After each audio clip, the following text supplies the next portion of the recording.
Merci Abdoulaye pour l'opportunité qui m'est offerte de pouvoir m'exprimer aujourd'hui. Je suis vraiment ravie de pouvoir avoir cet échange avec vous. Donc effectivement, moi je suis directrice en charge du secteur privé au niveau de la commission de l'UEMOA, qui a été invitée dans le cadre de la FIS, parce que pour nous c'est un rendez-vous très important. C'est un rendez-vous de toutes les institutions financières importantes et un rendez-vous qui nous permet également d'échanger avec des structures telles que la SFI ou toute autre structure que vous connaissez importante sur le plan international. Nous avons été spécialement invités parce que nous appartenons depuis peu, nous sommes membres associés de l'Alliance pour l'entrepreneuriat en Afrique. Et cette alliance qui s'est réunie ce matin en marge de la FIS échange sur tous les partenariats possibles entre les membres afin de voir comment stimuler la croissance du secteur privé, comment accompagner notre secteur privé, comment financer notre secteur privé. Et donc ce matin, nous avons échangé sur les questions de développement du secteur privé dans les secteurs de l'agribusiness, mais également de la santé.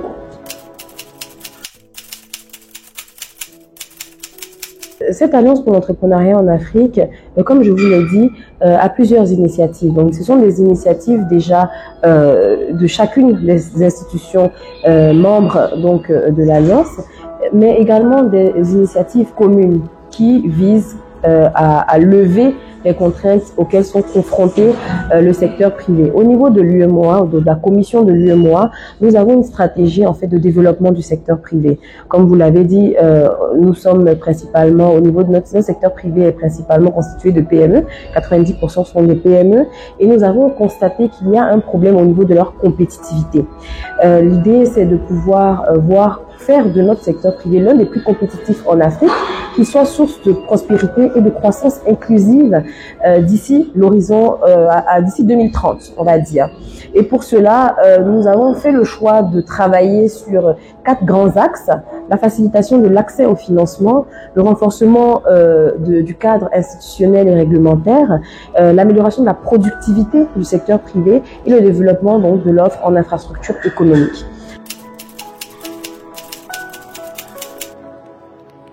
Je pense que la stratégie dont je viens de parler, effectivement, englobe toutes ces préoccupations-là. C'est une stratégie au travers de laquelle il y a un plan d'action. Et ces actions que nous allons mener vont permettre de renforcer les capacités de notre secteur privé, mais également de les accompagner par rapport au financement, par rapport à l'écosystème également. La mise en place de la réglementation va permettre de faire en sorte qu'elle soit mieux, que leurs préoccupations soient mieux prises en compte.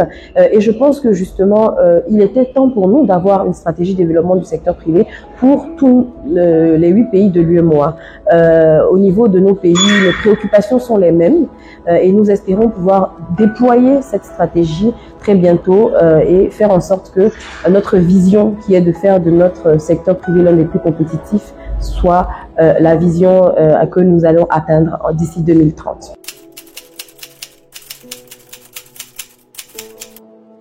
Je peux vous dire que nous avons récemment réalisé une étude, surtout pour la mise en place de pôles de compétitivité industrielle. Et cette étude a permis quand même de dégager des chaînes de valeur régionales. Donc en fait, nous avons pu identifier des filières prioritaires. Vous savez, en fonction des zones, en fonction des pays de l'UEMOA, vous avez des filières qui existent et qui sont prioritaires. Donc les chaînes de valeur que nous avons pu identifier, elles sont au nombre de 7. Nous comptons travailler prioritairement sur le secteur agricole, sur l'énergie, sur le développement de l'économie numérique. Ce sont principalement des secteurs sur lesquels nous comptons travailler pour accompagner et appuyer notre secteur privé dans son développement.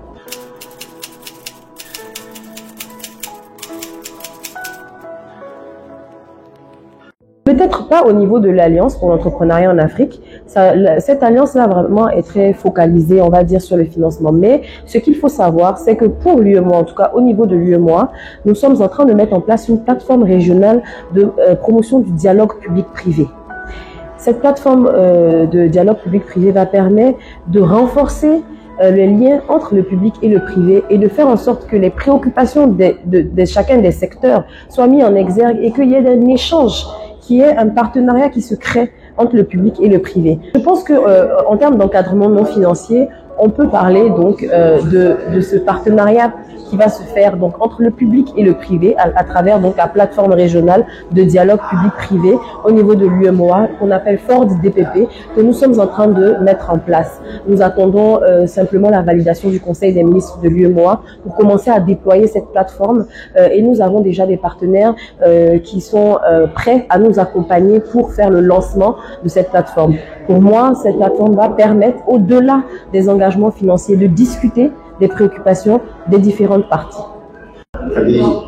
Evelyne Denise Ndiaye, merci. Merci Abdoulaye. Ici, en marge du Africa Financial Summit. C'est un plaisir. Merci beaucoup. Merci Abdoulaye. Du secteur privé au sein de la commission de l'UEMOA.